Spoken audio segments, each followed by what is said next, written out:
And so we collaborated, and this is it. This is the first time it's being read anywhere. So, Brandon, this is for you. And take it away.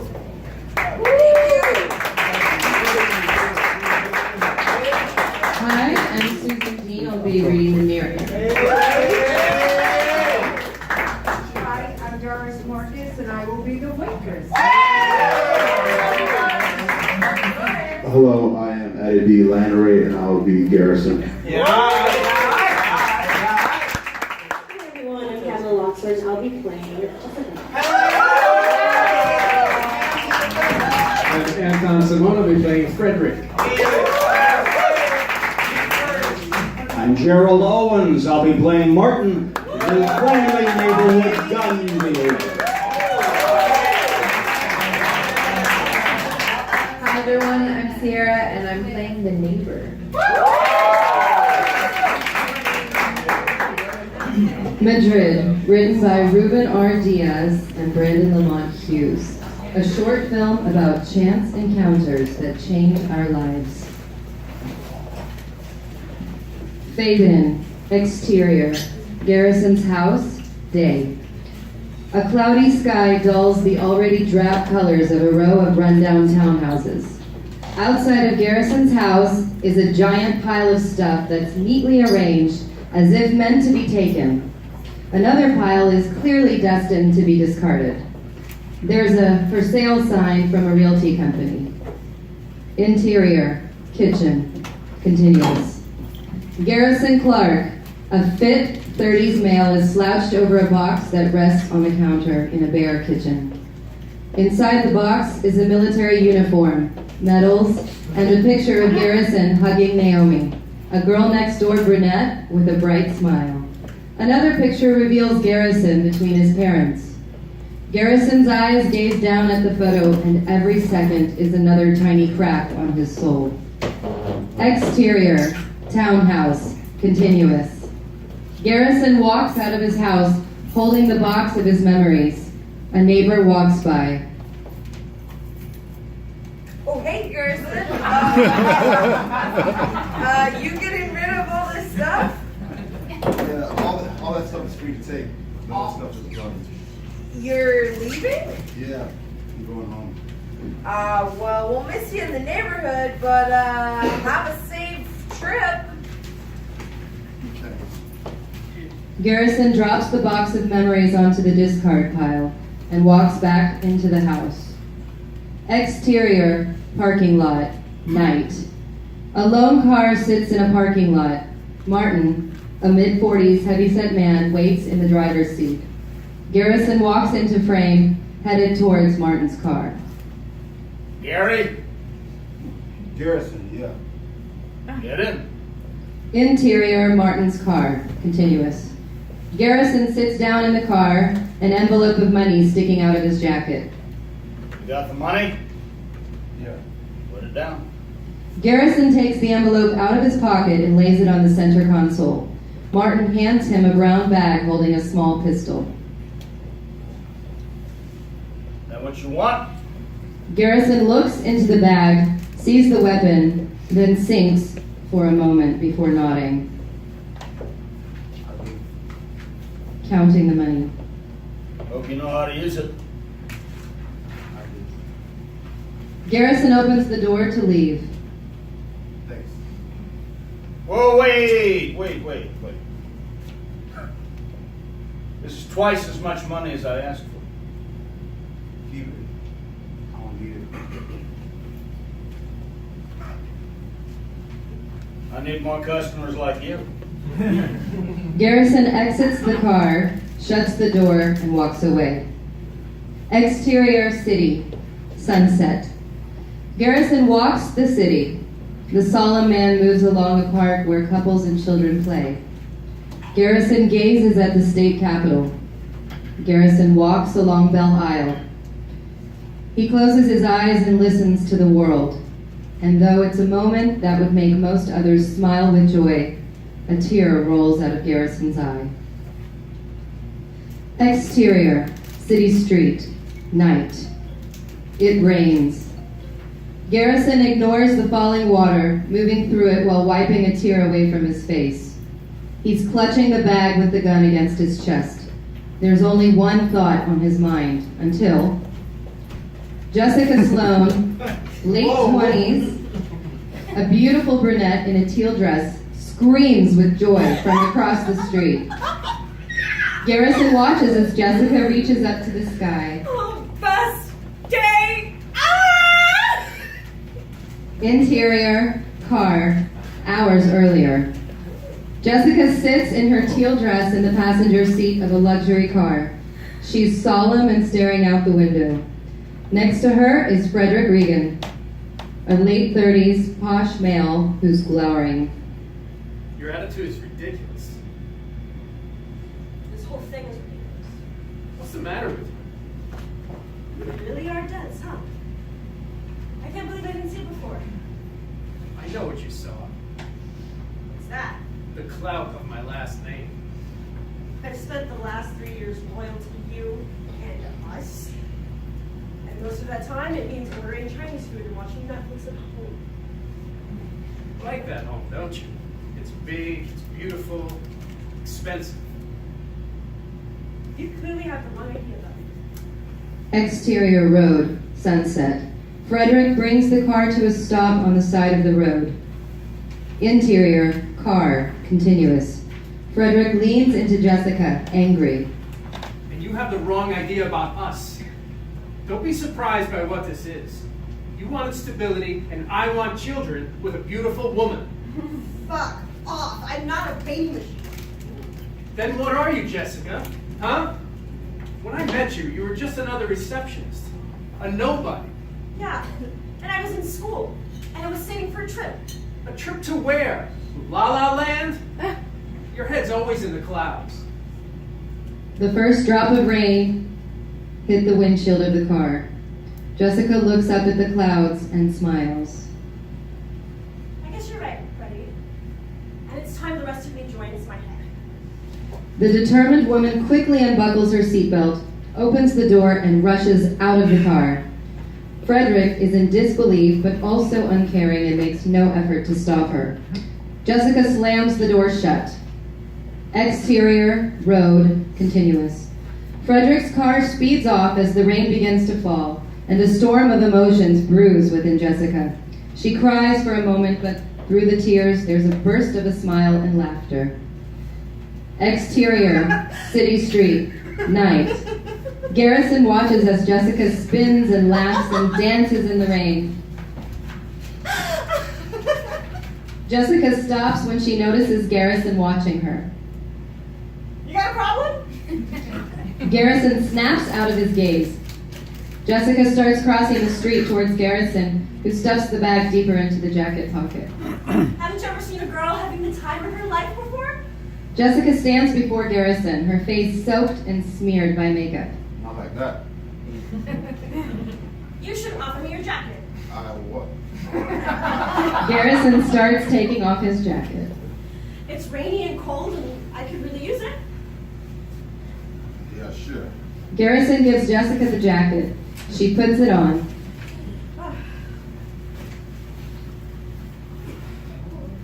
What's so heavy in here? It's nothing, just a bunch of rolls of coins I'm going to deposit later. Okay. Jessica moves under the awning to hide from the rain. You didn't seem bothered by the rain before? Yeah, but now that I stop for a second, I'm freezing. Funny how that works. You take a minute to think, and suddenly things completely change. Beat. You don't seem bothered by the rain at all. Garrison sneaks under the awning. Yeah, I guess not. I gotta... Got what? Nothing. I should go. I think you should go have some coffee with me. Coffee? Yeah, there's a diner around the corner. That's where I was heading. I can use a run right now. Well, we're not. We're both soaked. We should warm up. Besides, I have your jacket, so you have to do what I say. Garrison's eyes sneak down to look at the brown bag sticking out of the jacket pocket. Jessica walks back into the rain. He watches, but doesn't move. Oh, come on! The rain's not letting up, and neither am I. Garrison follows Jessica. Interior, diner. Moments later, a small, quiet diner. A lone waitress serves the only table with customers. A joyful Jessica bursts through the door. Sit where you'd like, honey. Thanks. A half beat later, Garrison enters. Oh, and we'll start with 2 apple pies. You got it. Jessica heads for a table. Garrison follows. I don't think I want I don't want apple pie or true American. yeah, just not in the mood for it. Well, just wait. This place is the best apple pie in the city. It'll change your mood. Jessica flashes Garrison a playful smile. He's stoic and doubtful. Well, I love it. Hopefully you will too. I used to come here as a kid with my dad. It's the first place I thought of when Jessica stops herself from revealing her previous few hours. They sit at a booth. I'm Jessica, by the way. Thanks for the jacket, Garrison. No problem. I should probably get going. No, what's your rush? You got a date? Are you married? No date. The waitress appears and sets down 2 slices of apple pie. You didn't mention if you wanted ice cream, so I brought you some on the side. Oh my God, great! Jessica immediately eats a piece of pie. Garrison watches as she releases a mumbled mouthful of audible joy. It's so amazing. Try it. Garrison listens and eats a piece of pie. Well, I have to admit, that's pretty good. I told you. My grandmother used to make really good pie. What? Looks like it's changing your mood already. A tiny smile appears on Garrison's face. Thank you for being here with me right now, Garrison. Well, you're welcome. Seems like now it's all we got. I don't believe that. Now it's made up of yesterday and flavored by tomorrow. Like this pie. Right now, I'm enjoying it. But just a while ago, someone back there made it. And they probably ordered it prepackaged. That's not the point. It's the past and present. Before the pie arrived, though, I could taste it in my mind. And when I'm done with this slice, I can taste the next one for you. I guess you both could have it like Morgan in the Ring. No, that's my past. I'm tasting it in my mind right now, so to speak. I guess I knew that much. About 20 minutes ago, before we met, I was the fiance of a rich attorney. I was headed for a loveless life where I would never have to worry about money.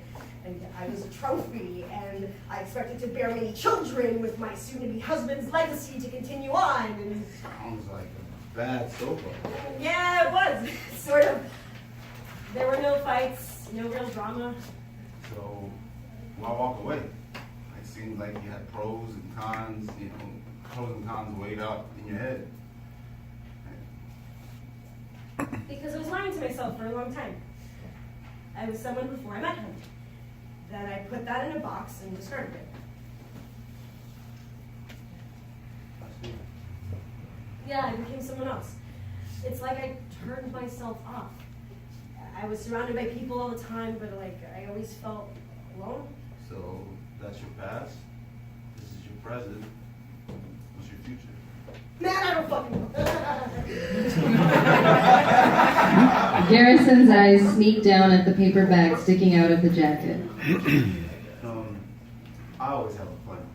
Really? What did you want to be when you grew up? Garrison looks down at the remaining half of his pie. You wanted to be a pie? Oh, No, a pie, what? Jessica laughs. Garrison's tiny smile returns. Wait, so you made a plan and became a pilot? Is that what you are now? I was, 10 years in the military. Thank you for your service. Got it. So, why flying? When I was a kid, my dad used to get those National Geographic magazines, I would sneak into his office and steal the old ones. I'd cut the pictures out, put them all on the wall. I'd I'd say, I'm gonna fly there. One day a new one came in. I had all these beautiful pictures of Madrid. I fell in love with the place. I couldn't help myself. I took the magazine, cut out the photos, made this montage of Madrid. Did your dad get pissed? Well, he asked me about the magazine. Oh, hi. Oh, bad boy. I mean, he figured it out pretty quick, Did the montage give it away, or? pretty much. So, hey, what did he do? My mom would kick my ass. I thought I was dead, but I started crying, pleading that I knew I messed up and I was sorry. He says, well, deal with this tomorrow. Parental 90. Definitely. Like, I was tormented all day at school. But I came home to find a map of the world neatly framed and hanging on the wall.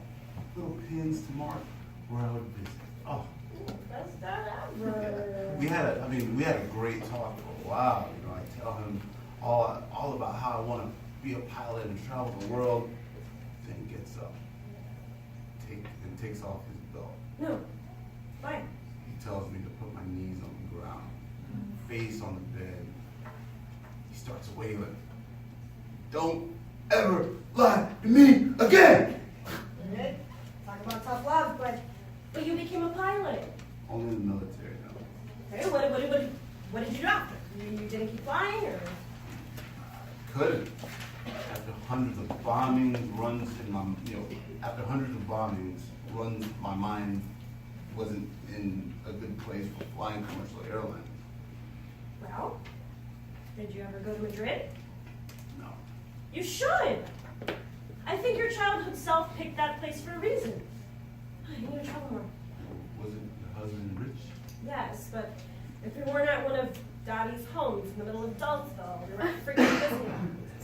Ever since that day with my dad, I tried to be as honest as possible, but I honestly hate the sound of that. Honest. How do I look like right now? I'd rather not answer. You are honest. The pair laugh. Interior, diner, montage. Time passes as Garrison and Jessica continue to talk. She's flailing her hands while telling a bombastic story. Garrison listens, stoic at first, arms crossed, but then slowly releasing them, relaxing, and smiling often along with Jessica. Another set of pies comes to the table, and just as quickly the pies are eaten. Interior, diner, later. Jessica falls back into her seat, touching her stomach and joyfully full. Garrison looks out the window as the morning light appears and the rain is gone. So now what, Garrison? I guess you'll start a new life. That's right. And you? I'll keep going where I was going. Which was? I was going hiking. Hiking? With a bunch of roll-up coins in this weather? I didn't expect all of it. I know you mean. Storms come out of nowhere. Looks out the window. Then it all clears up and starts fresh. Jessica takes off the jacket and leaves it on the seat. She opens her purse and pulls out her phone. Okay, I'm going to call my sister. Wait for me.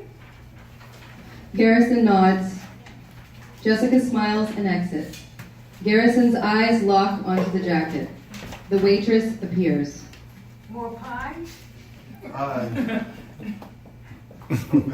I'll be right back.